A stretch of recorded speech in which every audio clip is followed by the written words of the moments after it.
E aí pessoal, tudo bem? Eu me chamo Vinícius e hoje a gente vai dar procedimento no nosso mini curso sobre o sistema imunológico. E antes da gente entrar no sistema propriamente dito, na fisiologia, no funcionamento, a gente tem que entender quais são as células, os tecidos que formam esse sistema, né, para a gente poder ter mais amplitude e ver os componentes concretos que estão participando das ações. Então eu decidi, né, dentro da minha concepção, eu acredito que o mais importante é a gente ver os tecidos fundamentais, né? Começando por relembrar a todos vocês que existem 4 tecidos que são os tecidos essenciais chamados, né? Então é o tecido epitelial, o tecido nervoso, o tecido muscular e o tecido conectivo ou conjuntivo.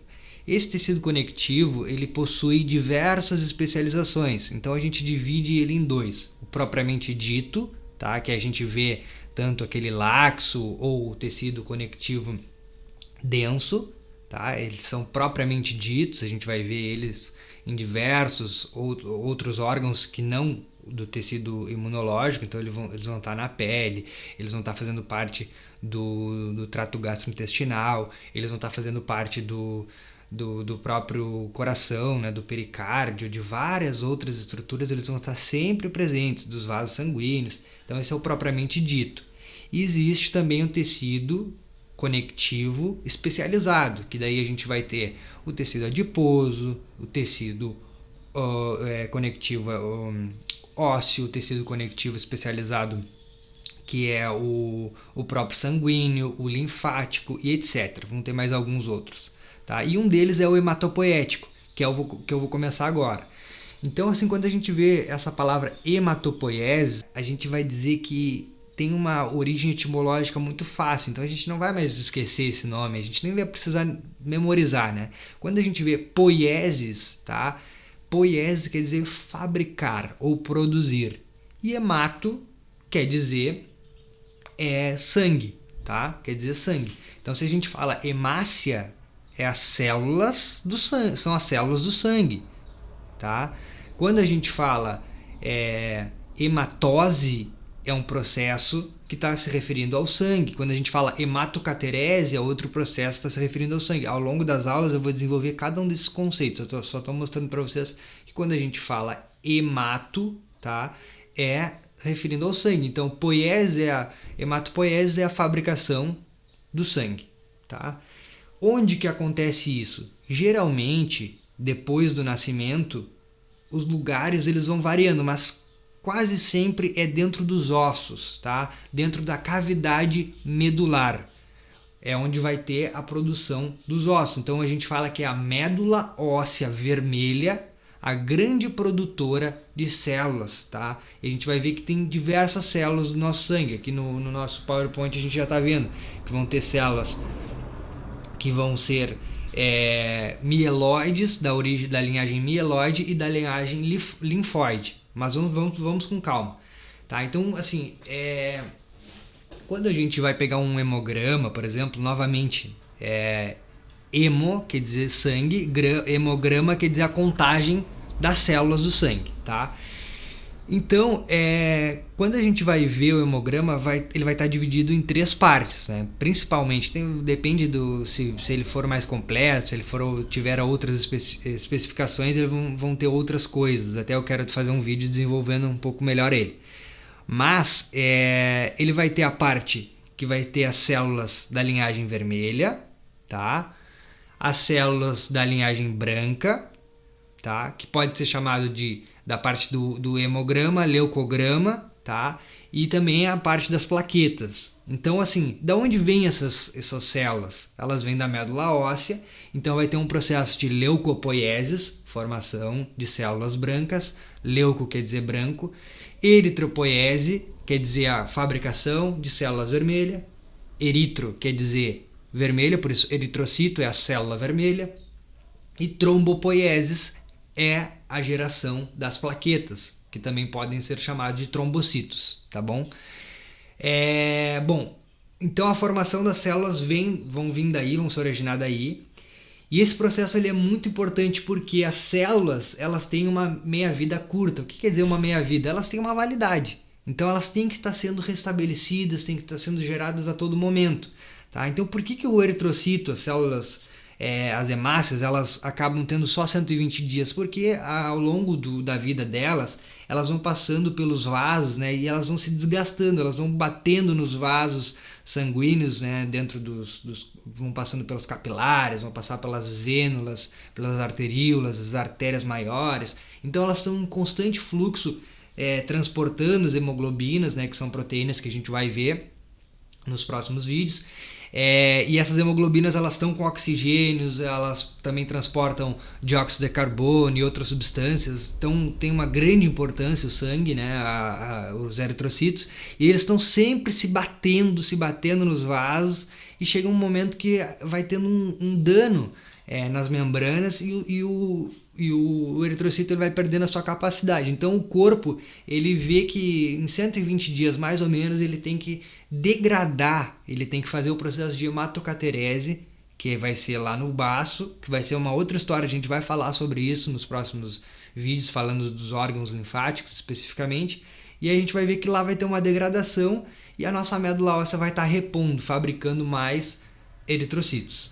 Tá? As plaquetas elas não são células, a gente vai ver agora nos próximos slides que elas não são células, elas são fragmentos do megacariocito, tá?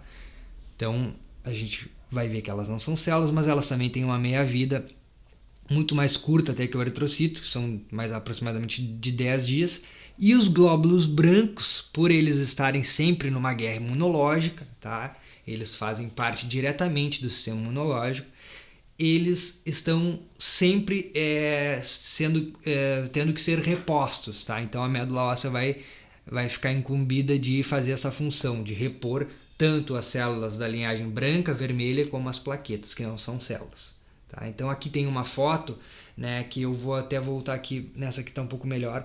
Tem uma célula lá dentro da médula óssea que vai ser a célula pluripotencial, célula precursora hematopoética pluripotencial. Quer dizer o seguinte, ela pode se transformar em qualquer coisa. Tá? Então por isso que às vezes é chamado de célula tronco. Tá? É uma célula que ela tem pluripotencial, ela pode se transformar nisso, naquilo, de tanto que hoje em dia se investe muito nessas células para que elas possam formar tecidos mal formados ou formar novos órgãos. Às vezes as pessoas nascem com más formações embriológicas, né? E congênitas, também chamadas, e às vezes hoje em dia os estudos científicos têm um grande aporte de investimento nessa área de pesquisa, porque essas células elas podem se transformar em outros tecidos. Então, lá dentro da médula óssea vermelha tem a célula pluripotencial, que ela vai se bifurcar e se dividir em duas células, tá? Então, um tipo das células são as células da linhagem vermelha, tá? Que são chamadas mieloides. Nesse slide aqui está com outro nome, mas as células mieloides, tá? E as outras células são as células linfóides, tá? Linhagem linfóide e linhagem mieloide. A linhagem linfóide vai dar origem aos linfócitos, tanto T quanto B. A gente vai ver que o linfócito T vai ter uma maduração no timo, por isso ele é chamado de linfócito T, por causa do timo. E o linfócito B ele já vai nascer maduro, suficiente para ir para a corrente sanguínea. Não ativado, ele vai estar maduro. A gente vai ver isso nos próximos vídeos.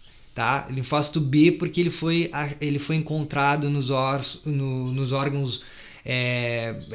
nas bursas, né? Nas bolsas equivalentes que a gente tem no nosso organismo. Mas a gente vai também ver isso nos próximos slides. É só falando a origem da célula. Então, os linfócitos vêm da linhagem linfóide. E todas as células, os granulocitos e agranulocitos, principalmente os granulocitos, melhor dizendo, eles vêm das células mieloides, tá? Da linhagem mieloide. Os granulocitos são os neutrófilos, eosinófilos, basófilos, os monócitos, que depois vão ter uma transformação em macrófagos e tal. E as plaquetas também vêm da célula mieloide e principalmente da célula mieloide vão vir os eritrocitos, tá bem? Agora com calma a gente vai desenvolvendo. Então aqui a medula óssea vai estar dentro das cavidades medulares diafisárias aqui, né? A diáfise do osso está aqui, as epífises estão nas extremidades. Nessa região mais central vai estar então a cavidade medular, onde vai se encontrar, eu vou botar um corte histológico aqui do livro do Ross, que a gente está vendo aqui, ó, um pouco melhor aqui a imagem original, que é mais esquemática. E nessa esquemática a gente vê os sinusoides capilares, tá? que são capilares sanguíneos, onde vão estar tendo as trocas aqui, né? Então esse tecido hematopoético ele vai enviar suas células aqui, ó. Vai ter uma espécie de difusão passando aqui as células, tá? Então vão ter vários ninhos que são chamados, né, ou ilhas de células, ó, e essas células aqui vão se formando e elas vão passando para cá. Com o tempo, a gente vai ver aqui, ó, com a idade, ó, vai ter uma certa vermelhidão, ou seja, a medula óssea ela está bem vermelha, e com o tempo ela vai ficando mais esbranquiçada, ela vai ficando mais até amarela, né? Então com o tempo a gente vai dizer que ela vai se tornando uma medula óssea mais esbranquiçada, por assim dizer, porque o tecido adiposo vai tomando conta, né? Então a gente vai tendo uma menor produção de células do tipo vermelha, branca e etc. Então é uma coisa normal que acontece, né, de um processo do envelhecimento, é uma diminuição dos glóbulos vermelhos, tá? Das hemácias. E também dos glóbulos brancos, porque a gente vai perdendo o tecido hematopoético. Então, também vale a pena falar, né, que nos ossos curtos também, na parte esponjosa, vai ter a medula óssea vermelha, e também nos ossos planos também na díploide, que é aquela estrutura, né, que vai ter a parte interna, externa, a parte intermédia entre as duas, né. Mas principalmente vão ser, a gente vai ver que vai começar aqui, ó, vai ter toda uma progressão, principalmente vai ter um protagonismo à tíbia, depois vai para o fêmur, que 10, 20 anos, depois as costelas, o externo e as vértebras, tá? Só que nem sempre a medula óssea fez parte dos ossos, tá? No começo da formação embriológica, ela começa no saco vitelíneo, depois ela passa para o fígado, para o baço. Então essa produção de células, tá, do tecido sanguíneo nem sempre foi incumbida pela medula óssea, ela já foi uma função pertencente a outros órgãos, tá? Então só para mostrar para vocês isso. E como que acontece isso? Na realidade a gente vê que essa formação, como que a célula vai saber, né, que ela precisa formar mais eritrocitos, que ela precisa formar mais células brancas? Ela vai saber isso através de uma sinalização celular, tá bem? Porque elas estão sempre se comunicando. Aqui tem uma imagem, né, que a gente está mostrando um macrófago aqui avisando essa célula aqui pluripotencial através de... Aqui na outra imagem mostra melhor as interleucinas, as citocinas, interferon gama, interferon... são várias moléculas que são mensageiros químicos que avisam essa célula. Olha, agora tu precisa ter uma transformação para uma célula da linhagem branca, da linhagem linfóide, agora da linhagem vermelha, da linhagem mieloide, e assim por diante. A gente vai estar sempre se comunicando, então o sangue aqui está sempre passando, enviando mensagens aqui para esse tecido hematopoético, e esse tecido hematopoético vai saber o que fazer. Aqui a gente vê o megacariocito, tá, que é proveniente da linhagem também mieloide, e esse megacariocito ele vai ter prolongações, e essas prolongações vão se fragmentar. Então a gente diz que as plaquetas são fragmentos do megacariocito, tá? Então a gente vê aí a origem do tecido hematopoético, dessas células e dos elementos fórmicos do sangue.